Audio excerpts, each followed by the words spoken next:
নির্যাতিতা চতুর্থ শ্রেণীর ছাত্রী শেষবার মহিষমারীর হাটের এডো কেয়ার মিশনে শুক্রবার পড়তে গিয়েছিল বিকেলে 5টার সময়। সেখান থেকে টিউশন পড়ে ফেরার পথে নিখোঁজ হয়ে যায় নাবালিকা। আর এই ঘটনায় কার্যত শনিবার সকাল থেকে রণক্ষেত্রে চেহারা নিয়েছে জয়নগরের মহিষমারী হাট এলাকা।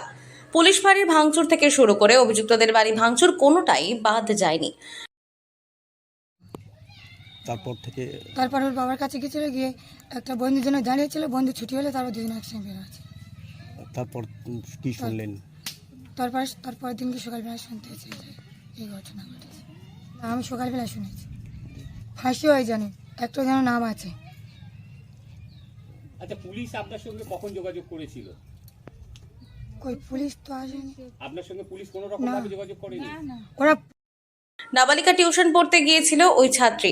সময় পেরিয়ে যাওয়ার পরও বাড়ি না ফেরায় খোঁজ শুরু করে পরিবারের লোকজন। অভিযোগ, বাড়ি ফেরার পথেই নিখোঁজ হয়ে যান চতুর্থ শ্রেণীর ওই ছাত্রী।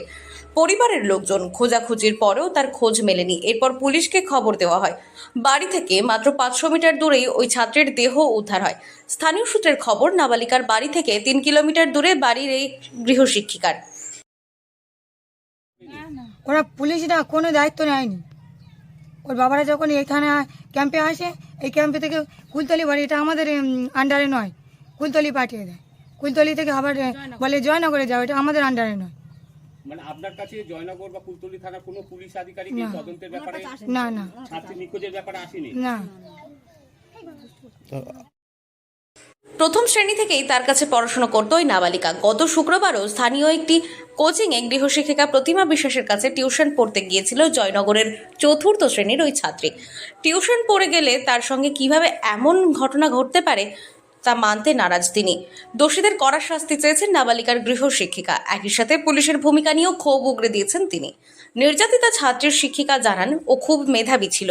আমি তো ভাবতেই পারছি না এরকম যারা ঘটনা ঘটিয়েছে তাদের যেন ফাঁসি হয়। পুলিশ তো কোনো দায়িত্ব নেননি। ওর বাবার যখন মহিষমারী ক্যাম্পে যখন এসেছিল অভিযোগ জমা করতে, তখন ওদের পাঠায় জয়নগরে, তারপর কুলতলিতে। পুলিশ তো কোনো দায়িত্ব নেয়নি।